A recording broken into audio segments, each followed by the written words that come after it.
Bien, si vous êtes prêts, lançons-nous sur cette première série de vidéos. La première va être consacrée aux lois de Kepler. La deuxième sera consacrée à la base de Fresnel et la dernière sera l'analyse newtonienne des satellites et plus principalement des planètes autour du Soleil. Alors, je vous rappelle, hein, ce chapitre, on l'avait déjà bien avancé avant les vacances, mais j'ai décidé de le reprendre à zéro. Voici le PDF que j'ai mis sur le site. Et donc, cette petite série de vidéos va consister à en faire le commentaire et à vous donner quelques conseils ensuite sur les calculs et les exercices. Cette partie grand 1 sur les trois lois de Kepler, il y a beaucoup de choses à en dire. Ce que vous avez à en retenir, c'est simplement ce qu'explique chacune des lois. Et avant de commencer par la description des trois lois, quand même, je vais vous montrer une petite vidéo qui a été réalisée autour de novembre 2016. C'est une sorte de stop motion, c'est-à-dire il y a un astronome qui a pris nuit après nuit une photo du ciel étoilé chaque fois à la même heure, en attendant que la Terre ait fini de faire un tour sur elle-même. Comme ça, nous nous plaçons dans un référentiel géocentrique et non pas terrestre. Et dans ce référentiel géocentrique, les étoiles sont immuablement fixes. Et dans ce ciel étoilé de novembre, vous ne la connaissez peut-être pas, mais je vous la présente, on voit ici un groupe d'étoiles qui constitue la constellation du Scorpion. Et le Scorpion est une constellation magnifique qu'on voit encore un petit peu en ce moment dans le ciel, en soirée, je pourrais vous en reparler si vous voulez. Et en novembre 2016, il y avait un astre dans le ciel qui n'est pas là d'habitude, je vous le montre ici, c'est Saturne, la planète aux anneaux. Et c'est vrai que quand on regarde le ciel la nuit, bon, bah, quand il y a une planète qui est là, on ne fait pas très attention et on la prend le plus souvent pour une étoile.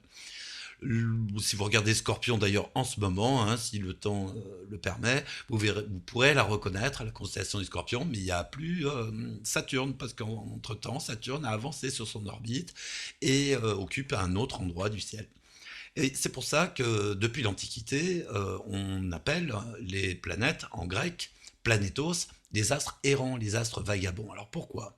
Ben, lançons ce petit stop motion qui était réalisé, donc je répète, en fin 2016, et regardons quelles sont des évolutions qu'on peut voir dans le ciel nuit après nuit. Ben, pas grand-chose. Ah si, il y en a une qui se déplace, vous voyez, nuit après nuit, qui avance, et puis on va en voir arriver une deuxième, ici à droite, regardez bien, et là, vous avez les mouvements de Saturne, et puis vous voyez un deuxième astre qui s'invite, c'est donc bien une planète, puisqu'elle est en mouvement dans le ciel, et vous avez peut-être reconnu Mars. Et alors, quand on regarde attentivement, on s'aperçoit forcément que ce mouvement n'est pas du tout régulier dans le ciel. Vous remarquez que les deux planètes opèrent un retour en arrière, puis vont reprendre leur marche en avant dans le ciel, ce qu'on appelle, vous l'aviez peut-être vu en seconde, une boucle de rétrogradation. Et je vais même m'arrêter à un moment un peu particulier, ça je crois que c'était en janvier à peu près, ici, puisque cette nuit-là, je ne sais plus laquelle exactement, mais un soir de janvier, Mars s'est mis à côté de l'étoile Antares. Et c'est très amusant puisque vous remarquez que ces deux astres se ressemblent beaucoup et pourtant ils sont très différents puisque Antares est une supergéante rouge qui a une centaine d'années-lumière à peu près de la Terre et Mars, une planète à peu près du même éclat et de la même couleur mais beaucoup plus proche de nous bien sûr. D'ailleurs, Antares tient son nom, tient son appellation, son nom, excusez-moi, de Mars. Antares, c'est l'anti-Mars. En effet, ces deux astres sont très différents et pourtant ont un aspect similaire. Et ce soir-là, de début 2017, elles passaient l'une à côté de l'autre. Mais ensuite, Mars a continué sa marche en avant et est parti se fondre dans la lumière aveuglante du soleil. Mais ça, c'est autre chose. Voilà. Alors, tout ça pour vous montrer que qu'est-ce qu'on en fait cette analyse. Alors, excusez-moi, cette observation est au moins faite depuis le 1er siècle avant Jésus-Christ. C'est pas Kepler qui inaugure ce genre d'observation des planètes dans le ciel.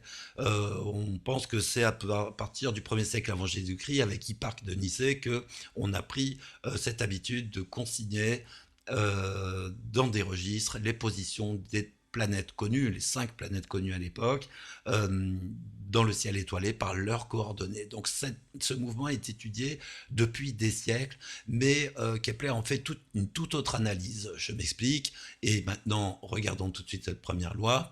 Euh, je vais enlever la vidéo, ok. Et je vais faire le lien avec ce que je viens de vous dire en regardant maintenant plus en détail les trois lois de Kepler.